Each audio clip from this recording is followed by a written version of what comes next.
PCR Ootteri നമ്മുടെ YouTube channel കാണുന്ന എല്ലാവർക്കും നല്ല ഒരു ദിനം ആശംസിക്കുകയാണ്. ഇന്ന് വൈകുന്നേരത്ത് ഒരറിയിപ്പില്ലാതെ പെയ്ത ഈ ശക്തമായ മഴ യാത്രക്കാരെയും വിദ്യാർത്ഥികളെയും അതുപോലെ മറ്റ് തൊഴിലിടങ്ങളിൽ നിന്ന് തൊഴിൽ കഴിഞ്ഞ് വരുന്ന തൊഴിലാളികളെയുമൊക്കെ വളരെ ബാധിച്ചിട്ടുണ്ട്. വൈകുന്നേരങ്ങളിൽ നടപ്പാതകളിലും ഫുട്പാത്തുകളിലുമൊക്കെ കച്ചവടം ചെയ്യാൻ വരുന്ന തൊഴിലാളികൾക്കും ഈ മഴ ഒരു പ്രയാസം തന്നെയാണ് ഉണ്ടാക്കിയിട്ടുള്ളത്. പല വിദ്യാർത്ഥികളും മഴ നനഞ്ഞുകൊണ്ടാണ് പോകുന്നത് കാണാൻ സാധിച്ചത്.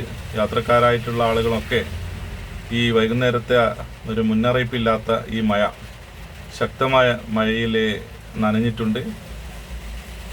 കച്ചവട സ്ഥാപനങ്ങളിലും മറ്റ് വ്യാപാര സ്ഥാപനങ്ങളിലൊക്കെ ഈ മഴ അല്പം പ്രയാസങ്ങൾ ഉണ്ടാക്കിയിട്ടുണ്ടെങ്കിലും പൊതുവിൽ ഈ കൊടുംചൂടിൽ നിന്നും ഒരല്പം ആശ്വാസം കിട്ടുന്ന രീതിയിലുള്ള ഒരു മഴയാണ് നമുക്ക് കിട്ടിയിട്ടുള്ളത്. എല്ലാവർക്കും നല്ലൊരു ദിനം ആശംസിക്കുന്നു.